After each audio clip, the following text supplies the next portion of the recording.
I wonder if it's loud in here. It smells pretty loud. That's okay.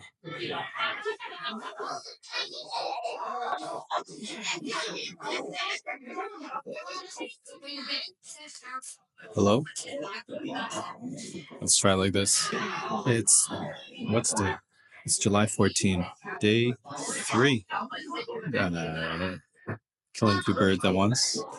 I'm at a kid's birthday party right now in an escape room. I wonder how loud it is. I better check. Otherwise, this could be a waste of time.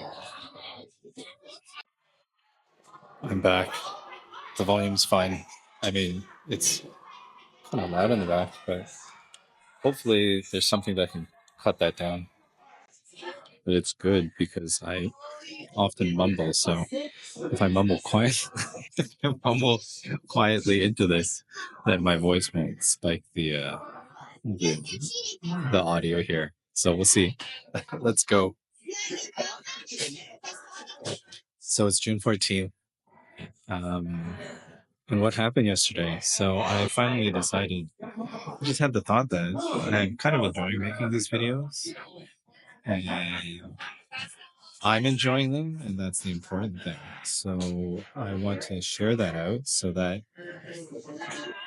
at least I can share it. Like, first, I was like, I want to share it with people that I know that might care. But I mean, like, if you get to know me, then you might care anyway. So let's go. So yesterday,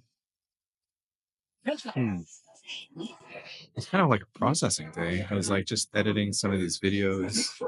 I think what I realized was that the idea keeps coming together. The more that I talk about it, the more that I share about it. And I think it's interesting to me because, like, for so many years, I was just thinking about this thing in my head, just keeping it inside, and then just like constantly like editing it and changing it and adding things and all of this. And I guess maybe it's kind of like that thing when it's not observed by other people, it doesn't become real to anyone else. But then now that I put it out there and I can have this like kind of other perspectives looking at it, then I start to see kind of see it kind of come together for other people, and then that then solidifies it more for me. And it's not that like those things can't change over time. It's just it's a good starting point because after all of this time, everything that I've been like working on, the putting together, the way that I kind of live my life, um, I know it would be helpful for others. I know because it's a solution that's not purely like I'm just not telling you what to do. It's more personalized than that. That's the thing that I found really interesting about human design is that there were a lot of different personality tests, like, you know, those simple ones that you find online. Did I talk about this already? Maybe. I was really into the Enneagram for a while though. And that gave me more clarity than I had before.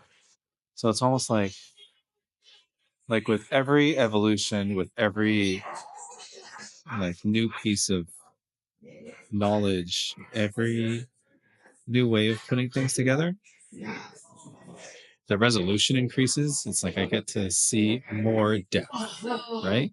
So with the Enneagram, it gave like this high level kind of, it gave like a high level description of a type. So my Enneagram type is 9, the peacemaker. And then exploring into this system, um, I'm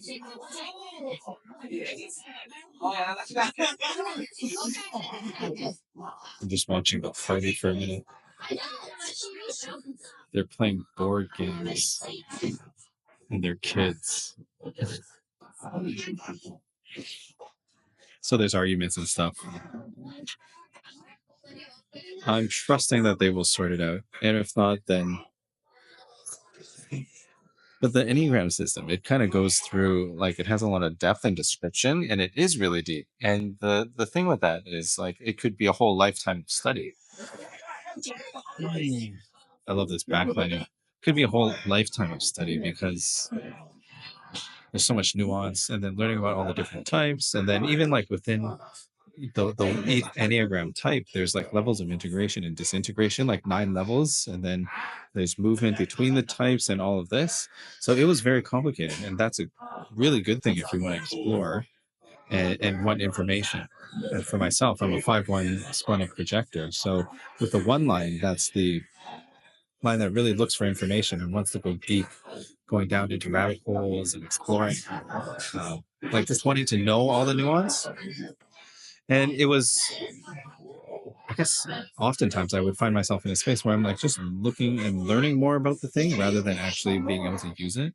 And with everything else that's going on, kind of like trying to do, like, not even knowing the specific direction to go and just having to first find that direction and then figuring out what it was that I had to do and then go and test it out and see if it would actually like make me feel better, or help me in whatever situation I might have been dealing with. Um, I didn't really have time for that. And it would be something that I would go and revisit from time to time. Um, as much as time allowed, time is the master. Um, so then finding all these different systems, I ended up finding human design. We have about an hour left. So when I came across human design, it was interesting because it gave me a perspective on myself um, that was different than I had ever heard. The type projector is about 20% of the population. So most people have some type of generator energy to them, which is like the consistent energy to do work. And for myself as a projector, mm, I would be operating in that. That's what like conventional wisdom kind of says, right? And that's like even if you look at like the attitudes towards rest, like if you're resting, like it's kind of like not productive time. As a projector, we don't have that consistent access to life force energy. So the non-sacral types, the projectors, manifestors, and reflectors, rest is actually an integral part of our lives. Like we really need that rest, and the rest is productive for us. And that was really different. And then the most striking thing was as I got deeper into the system, like learning more about it, it seemed like everything was always pointing back to these two things: strategy and authority. Strategy and authority. You have some kind of problem come up in your life, test your strategy and authority. You try to make a decision, strategy and authority. It's like everything, like life became a series of decisions. And then there was like a set, like, um, strategy for finding your opportunities, the things that are meant for me. And then authority, the thing that tells me if it's a yes or a no. And I found that like really easy to engage with. It was really easy to engage with, um, because it's like if I just think everything is a decision and then I go strategy and authority and test it out and then see what happens, then it's something that I can practice, right? And that was a huge shift for me, to be able to have that clarity in such a short amount of time and to be able to have such like simple steps of like, um, just repeat. It's literally two things to check in with, and then like you get into your signature and not self as kind of like indicators of what's aligned for you or not, and like being able to take that information. Uh, I loved it so much I became a human designer. And then as a reader, learning about deconditioning, when I learned about the themes of the energy centers and then how like open centers or undefined centers can take on external energies that are not ours to take on. That spoke to me so much about like how we get kind of different things put on us and feel like we have to act a certain way or do things from a certain way because like we've been conditioned with this energy, kind of like lived for so long operating in that way, trying to push and move energy through us in that way, but knowing now that it's not meant for us really helps kind of change the approach to uh, like personal growth or transformation, or even like looking at traumas. Because it's like, if I think of it in energetic terms, then if I, when I tie in like hypnosis and like that way of accessing the unconscious, like we don't consciously know how we're moving energy through. It's all this unconscious process. So the more that we can engage with like the unconscious to do that work, the better. But then again, if you just go in with hypnosis and the unconscious mind only, and you don't have these themes that you're exploring, and you don't have that the ability to self-reflect, you may just be thinking that you have a problem and trying to solve that, but it's not actually the problem, or maybe it's not the root cause of the problem. So then, like hypnosis by itself, when I learned it, it was amazing. It was like magic to be able to help like shift perspectives and shift mindsets and get past limiting beliefs for myself and for other people was wild. I got some interesting stories about that maybe I'll share it another time. Uh, because that would be fun. But like using like hypnosis by itself, there was that exploration. It really had to like part of good hypnotic work is to be able to like understand the context around what you're doing, or knowing how to guide the client or the subject um, to understand that for themselves. And again, if you have that issue with like self-reflection and you don't really know about yourself or know how to look at yourself, or you're not able to be honest with yourself, then that's all challenging.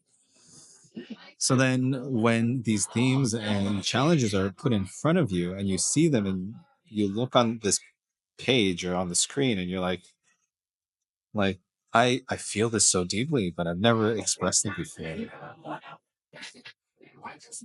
And that just kind of hits different. Like, oh, like this is something that I need to look at.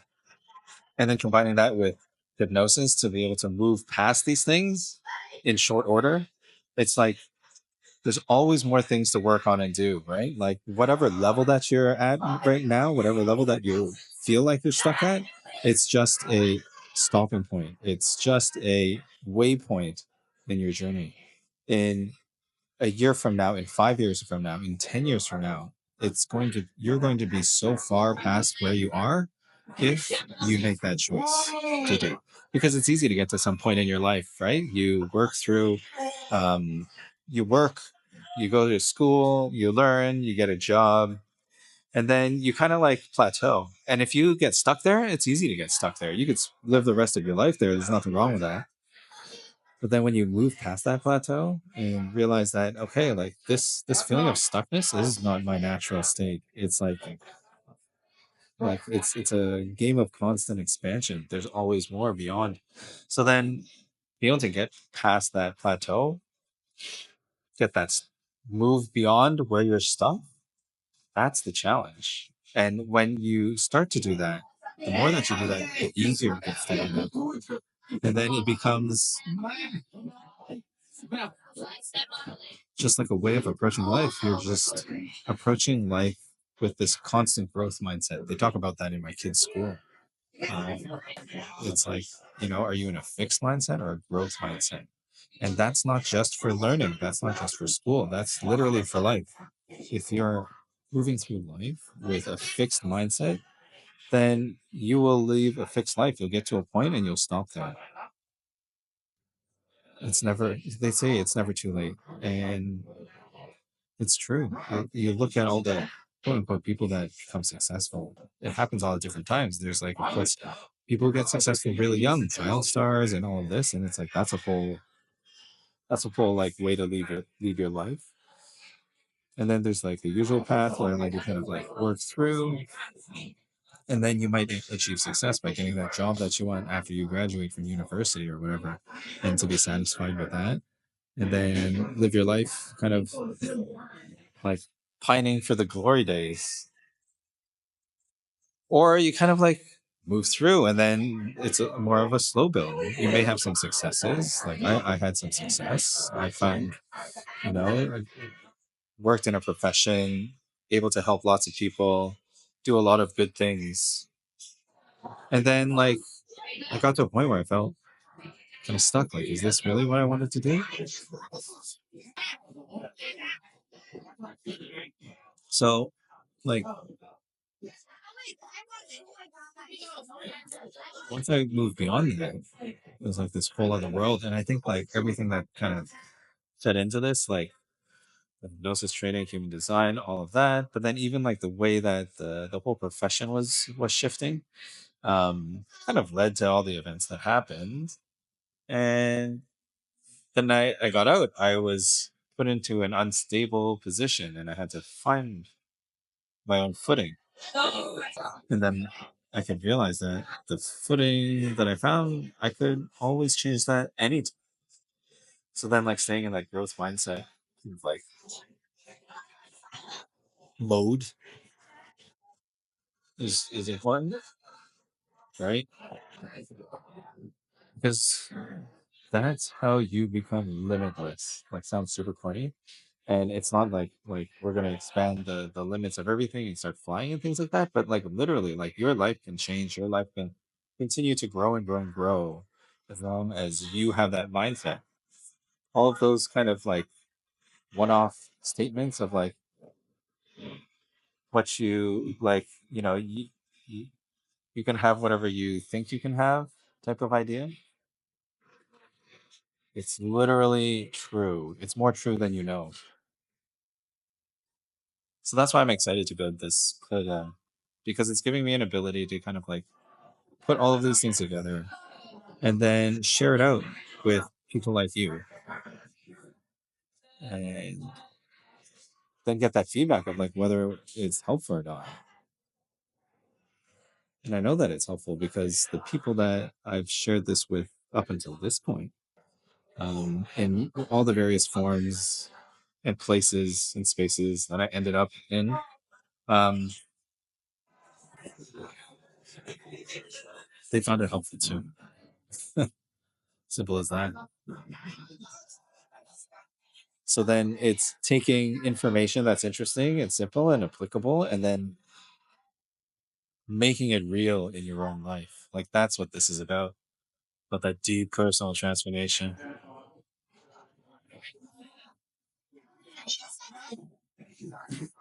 Oh,